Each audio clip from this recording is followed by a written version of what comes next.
Hello and good morning everyone. ఇది నా కృపావాక్యము చూసుకుందాం. పరిశుద్ధ బిడ్డలారా, సామెతల గ్రంథం 10వ అధ్యాయం 22వ వచనం.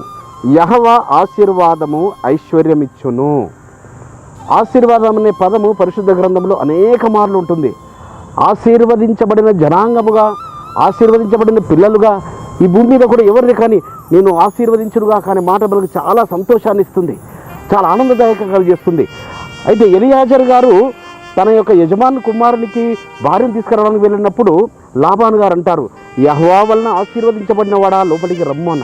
ఏ రీతిగా అనగలిగాడు? ఎలియాజర్ గారు చూసి లాబాను అనగా ఆ వారి యొక్క గ్రామం బయట ఆయన 10 ఒంటెలను మోకరిల్ల చేసి తను చేసిన ప్రార్థన జీవితం, అనగా ఎవరైతే ప్రార్థనా జీవితం కలిగి ఉంటారో ఒక మొక్క వలె వారు అంచెలంచెలుగా, వారు ఒక చెట్టుగా, ఒక ఫలించే మొక్కగా ఎదిగి అది ఫలాలు ఫలించే చెట్టుగా వృద్ధి ఎలా చెందుతారో ఆశీర్వదించబడిన వారు కూడా అంచెలంచెలుగా వాళ్ళు ఆశీర్వదించబడతారు.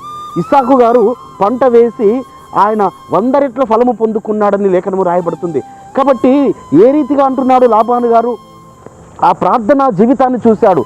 తన ప్రార్థన జీవితం మాత్రమే కాదు, తన ఒంటెలను మోకరిల్ల చేశాడు. చూడండి, అనగా ఎలాంటి ప్రార్థనా జీవితము ఆ ఇంటి పెద్ద దాసుడని ఎలియాజరు కలిగి ఉన్నాడో దాన్ని బట్టి వారి యొక్క చెల్లెలు కాబోయే భర్త ఇంకా ఎంత ఉన్నతుడో ఆయన గ్రహించగలిగాడు. ఇస్సాకు గారు ఎలాంటి నీతిమంతుడో, వారి యొక్క పితరుడు అబ్రహాం గారు ఎలాంటి నీతిమంతుడో.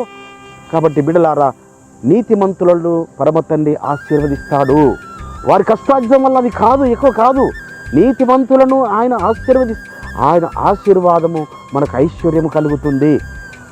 ఆయన ఆశీర్వాదం పొందుకోవాలంటే మనము నీతిమంతుల భక్తుల యొక్క మార్గములలో వారి అడుగుజాడల్లో నడవాలి బిడ్డలారా, వారి అడుగుజాడల్లో. అందుకే మనము ఎవరిని అనేకులను భక్తులను మనం చూసినట్టు అవుతే, అనేకులను శ్రేష్టమైన భక్తులను చూస్తే, మరి హెబ్రీ పత్రికలు అంటాడు, ఇంత గొప్ప సాక్షి సమూహము మేఘం వల్ల మనల్ని ఆవరించి ఉన్నది.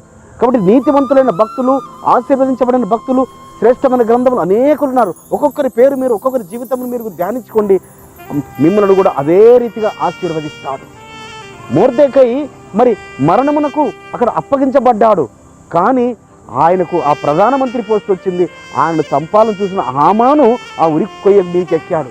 కాబట్టి బిడ్డలారా, ఎలోహిము చేత ఆశీర్వదించబడిన వారులారా, మిమ్మల్ని మీ ఆశీర్వాదము ఆయన ఐశ్వర్యం కలగజేస్తాడు. ఆశీర్వాదం పొందుకుందాము. అట్టి కృప పరమంతని మనందరికీ అనుగ్రహించును గాక. ప్రార్థన చేసుకుందాం. పరిశుద్ధమైన తండ్రి, అవును నాయన, మీ యొక్క ఆశీర్వాదమే మాకు ఐశ్వర్యం కలుగుతుంది తప్ప మా కష్టార్జితం వల్ల కాదు అని మీరు సెలవిచ్చిన మాటను బట్టి మీకు స్తోత్రములు చెల్లిస్తూ యాశ్వమిస్తే నామమున స్తుతించి ప్రార్థించి వేడుకుంటున్నాం పరమ తండ్రి. మన పరలోకపు తండ్రియు, మన రక్షకుడును, విమోచకుడును, నజరేయుడైన యాశ్వమిస్తే వారి దివ్య సముఖం నుంచి మీకు, మీ కుటుంబాలకు, మీ వంశాలకు శాంతి, సమాధానం, కృపయు మెండుగా కలుగునుగాక. ఆమేన్.